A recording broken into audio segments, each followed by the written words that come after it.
I think there was an expectation of consumers before the pandemic to be able to interact with healthcare as much as possible from a digital experience, from scheduling online to checking test results, paying their bill, to even maybe having communication and dialogue with their physicians as well too. And I just think now, because of what we all experienced digitally through the pandemic, it's just an expectation now as opposed to a want like it was previously.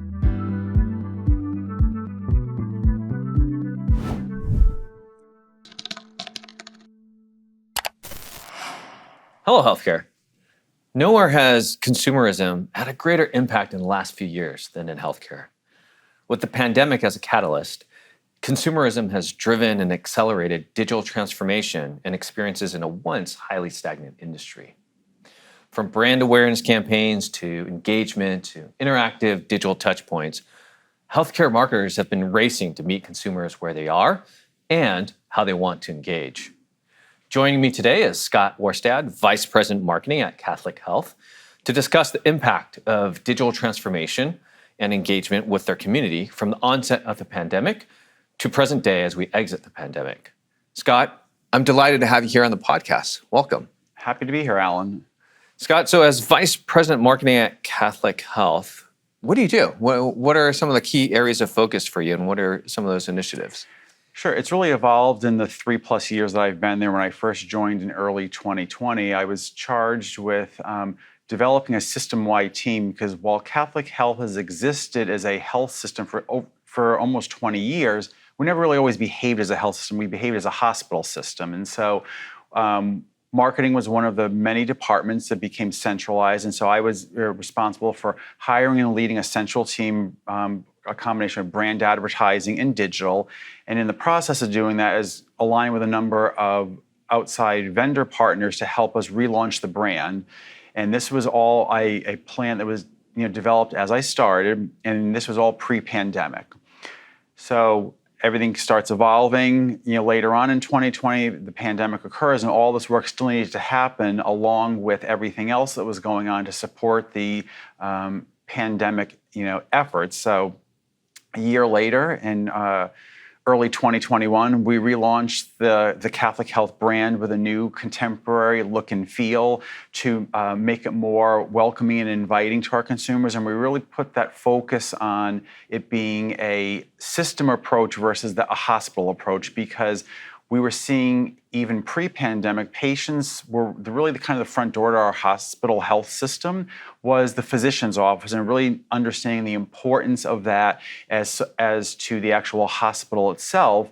And as we continued to learn during the pandemic, virtual visits became an even greater part of that entry point into the health system. So it kind of ended up being great timing for us, that we were really looking to reposition ourselves during a time of great need when healthcare became so important to everybody, but at a time in which healthcare is being delivered and how patients and consumers wanted to interact with it evolved greatly. Right. I can't believe you used the phrase "great timing" for the launch of your new website and your brand awareness campaigns. I think it's highly commendable, if not a huge success story, that you guys were able to start and launch during the pandemic. Tell me about some of the challenges that you've kind of encountered getting it off the ground during this time, and how that translates to your work today. Sure. Obviously the challenges, relaunching a brand and starting with an all-new digital footprint and website is obviously a large endeavor in and of itself. Doing that at the same time during a major health crisis, while you were still supporting all of the marketing and communications need for that as well, was challenging. But it really presented a great opportunity to look to see how much we could kind of push the needle a bit, because at the same time, while we were working diligently on what we needed to support the health system's efforts during the pandemic, we retreated on any sort of kind of service line work, because again, we were trying to get that right care for folks at the different steps of the pandemic. So we were able to really focus on all the necessary work for launching the brand. And one of those key pieces was really looking at our digital footprint. We needed to relaunch our website presence. We, again, had all these websites that were competing with one another. We wanted to present ourselves as a system with one cohesive website. And as we were going through that discovery process, it started during the pandemic. And so we kind of looked at things differently than we maybe perhaps would have prior to the start of that. And one of the key things was what are some of the consumer brands that had good digital experiences? Because what we wanted to do, knowing that patients and consumers, utilize websites as a main source of information when they're trying to research about us or find information about one of our physicians, we didn't want to just create another hospital website. We wanted to create one that had features that were in some of the popular consumer brands that people were used to using and found very comfortable and easy to use.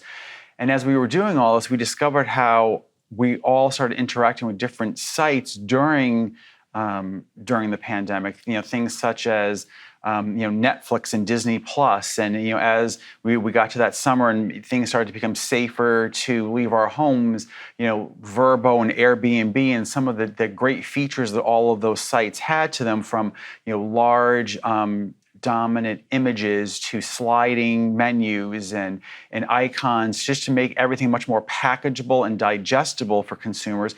We looked to emulate those features when we were creating our new website because we wanted it to be a digital experience. We saw it as the front door to our, not only just our health system, but our digital experience. And we've been putting a lot of effort into helping to make access to Catholic health easier through the different digital touch points in which our patients, who we also see as consumers because they have a number of choices within the New York City metro market where we're located. And so we're trying to make access to our health system and our services as easy as possible for them. And in many ways, we see that is through our digital front door. Absolutely. And I love how you drew inspiration from outside industries. And I think that's very astute and very beneficial, especially for healthcare. I think healthcare can learn a lot from a lot of outside industries. I'm curious what outcomes you saw from the relaunch of your website. Obviously, the consolidation of websites, being a health system versus a hospital marketing. What other kind of metrics did you guys use to kind of measure the success of this launch? Sure. There were a number of things we looked at. One of them was simply an efficiency standpoint, because while we didn't really curtail any of the content that we had, we repackaged it into a more consumer-friendly approach. For example, we would talk about services, let's say mammography services, but instead of, in the past where we were describing 6 different times for all the websites, we talked about the services offered through the system and the location points in which you can access those services. So by simply repackaging the content in a more straightforward, consumer-friendly way and basing it on location, we dropped our page count by 60%, not because we eliminated anything, just by simply making it more efficient and easier to find from a search perspective. One of the things that we also discovered with the new ease and flow of the site, we were seeing a lot more organic traffic than we had in the past. The previous sites, relied a lot on paid search to get eyeballs for them, and we immediately started seeing impact on organic, which was greatly beneficial for us, because clearly everybody needs to have that right mix of organic and paid search, and it was just nice to see that it was starting to level off a bit more, and that we didn't need to rely so much on the paid efforts, which have benefit, but don't want it to be the sole source of drawing attention to the website. So that was another key thing as well too. We also started seeing more interaction with our audience, in the sense that we put calls to action on the websites. We had form fills, and so we were gathering information that we could use to help provide additional information and resources to them. We had signups for e-newsletters and things, and then we also added new capabilities for scheduling online, making access easier for patients and consumers to schedule an appointment with our physician. So again, thinking about some of those features that we didn't have previously and what people were used to doing, because you could plan a trip, go grocery shopping, order anything you needed to do on other sites, and we wanted to try to make that experience as much as we could from a healthcare perspective and really join some of the contemporaries in the space who were already being able to offer some of those services. Right. So in terms of some of the metrics of these outcomes, obviously organic growth, significant. What about like patient volume, appointment bookings, ROI, revenue growth? Sure. Go ahead. We there's no question that patient acquisition and patient volume started seeing an increase from the scheduling component because we had very minimal ability prior to this website launch. And again, with the ease and use of it, we definitely saw an uptick in our scheduling. One of the other things that we've collaborated with IT on as well too is we rebranded our Catholic Health app.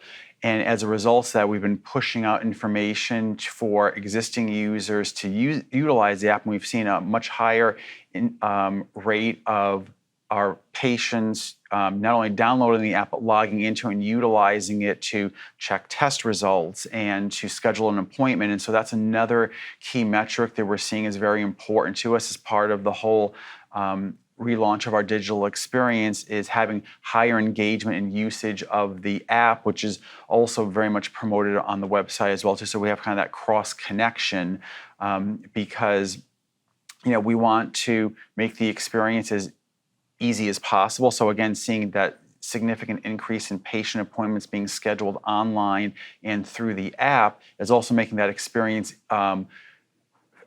easier and more flexible when they get to the office itself for the actual care. So of all the things that you've described, which one do you think has had the most impact and has worked the best?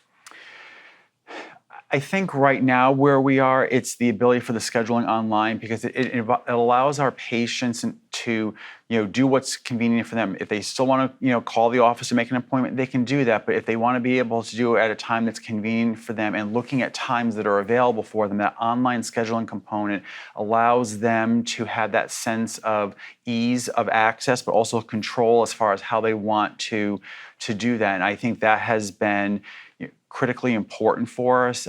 We've started primarily with the online scheduling with our primary care physicians, but we are looking to expand it to our specialty areas too, where we can do that as well because we've just seen exponential growth in our online scheduling, and it's something we want to continue to see, again, because of the ultimate benefit it provides to our patients. Right. What would you say are some of the biggest lessons you've learned as you've implemented all of these technologies and processes so far?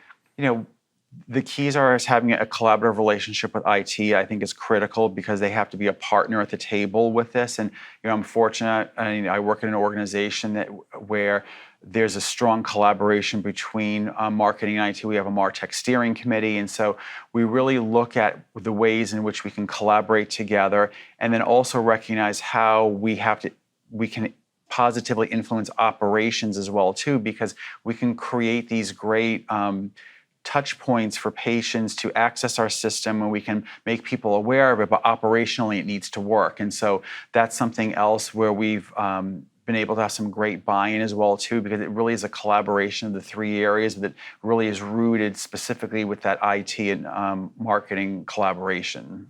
That makes a lot of sense, and I'm happy to hear that. Definitely. Silos is one of the biggest challenges and problems in healthcare. And hearing you guys knock that down and starting to chip away at it is very nice to hear as a healthcare consumer. Yeah, no, it's definitely something that starts right at the top. Our CEO is a physician by training, but he believes passionately in having a positive patient experience, and he recognizes that there are disruptors out there that are trying to make the experience easier. And he wants us and has challenged all of us to look at ways to make access to care easier for our patients, knowing that again that they have choices. We're one of 3 health systems on Long Island. We have quality competitors from New York City, major academic medical centers that people can choose to seek care from. So we know they have choices, and we want Catholic Health to be that choice. And we recognize that access is an important way to help have a positive patient experience. Absolutely, and that makes a lot of sense. I do want to shift gears a little bit here as we talk and focus on the healthcare consumer. Mm-hmm. I'm curious from your perspective, what are some of the trends that you saw evolve and come about during the pandemic that seems to be continuing on as we exit the pandemic? I think there was an expectation of consumers before the pandemic to be able to interact with healthcare as much as possible from a digital experience. I think it's not only just a hope, it's now an expectation, and they want to be able to do it in as many ways as feasible as possible, from scheduling online to checking test results, paying their bill, to even maybe having communication and dialogue with their physicians as well too. And I just think now, because of what we all experienced digitally through the pandemic, it's just an expectation now as opposed to a want like it was previously.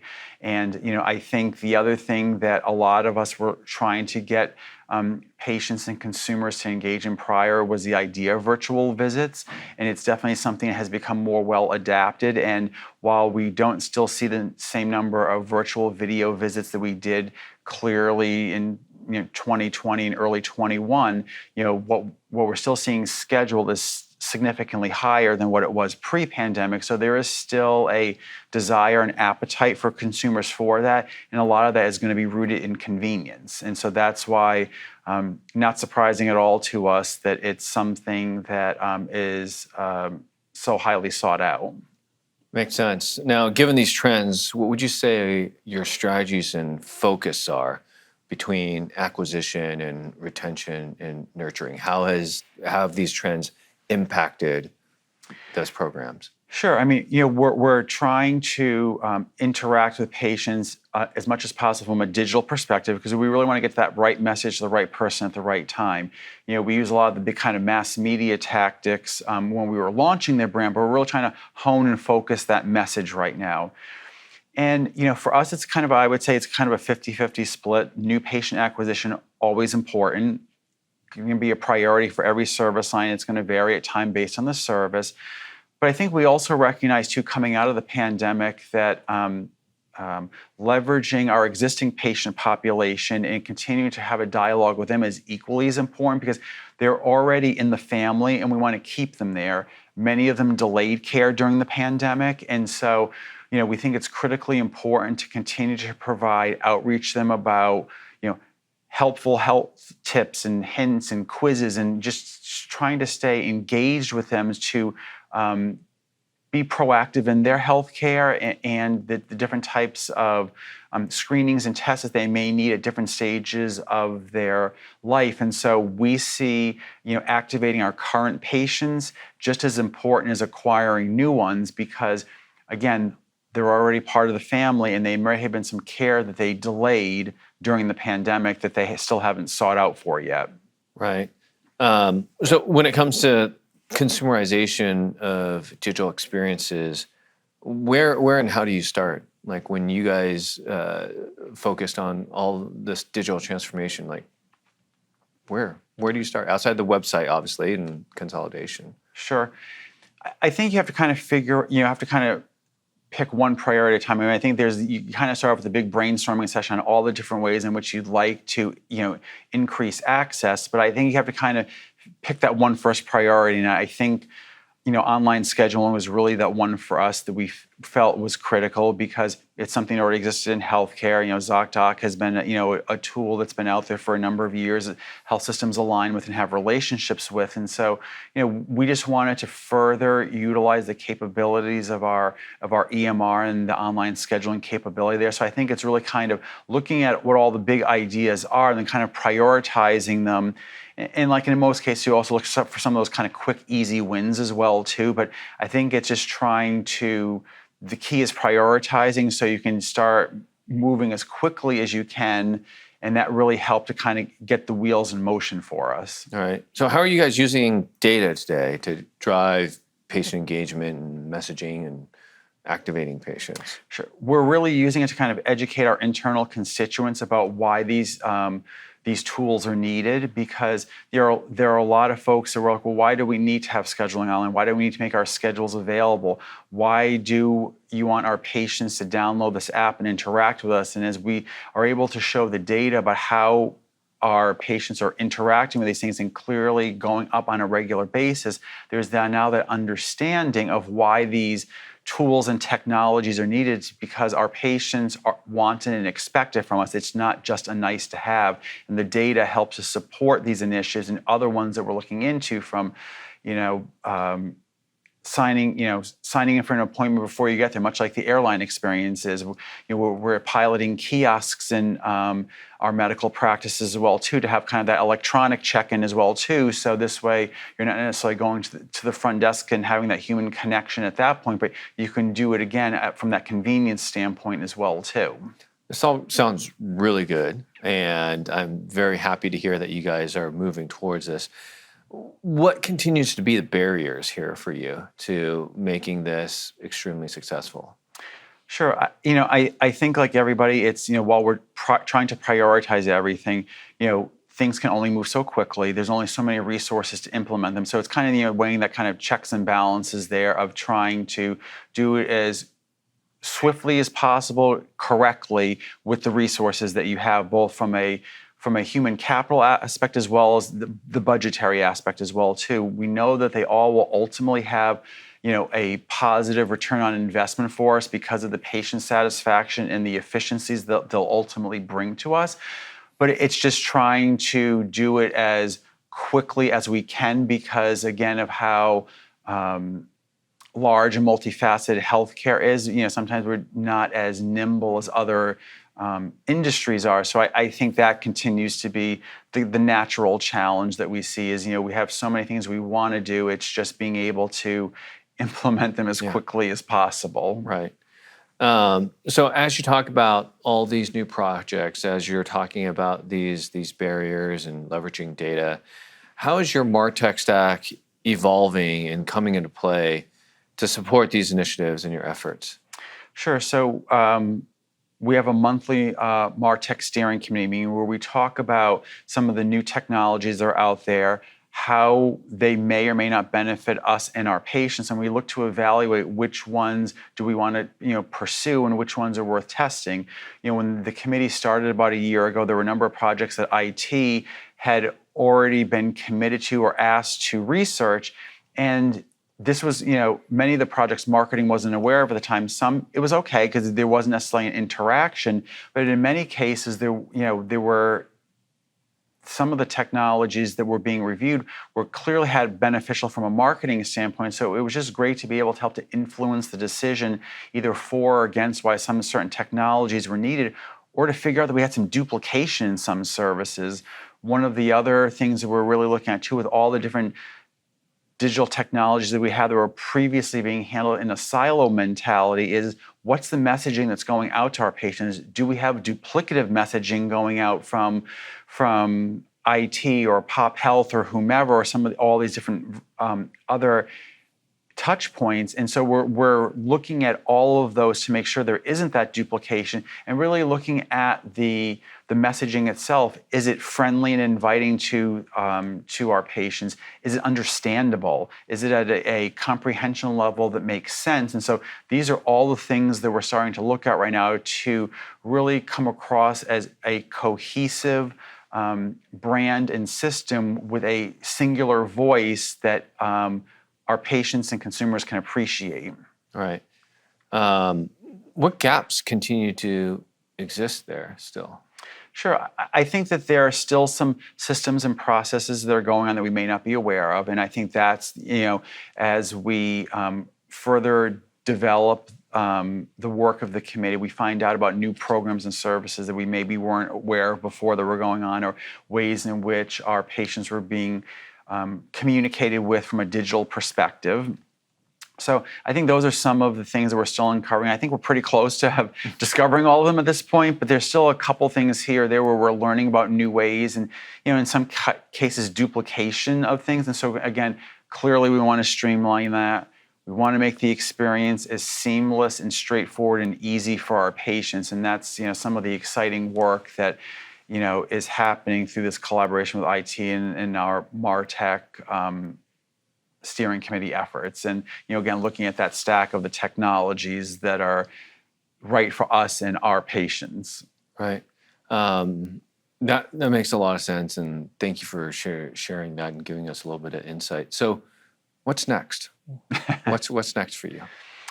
I think with all of the frenetic speed in which we've been able to implement a lot of these new program services, rapidly deploying different technologies, I think really the next step for us is to, take a step back for a second and really analyze the data that we're getting from all these things. What are the stories that it's telling us, and really help it to influence even more in the future what other types of new technologies or programs we implement? Because I think, 3 years ago, we didn't really have a lot of data. We've brought in a new amount of processes and technologies that are measuring those interactions and provide us with a lot of data points. I think we just need to take that step back, look at the data, see what it's telling us, and help us to help guide us for the future decisions that were a combination of the limited data and gut checks and what we knew from was the right thing to do, and we can really let the data guide us even further to make even smarter and more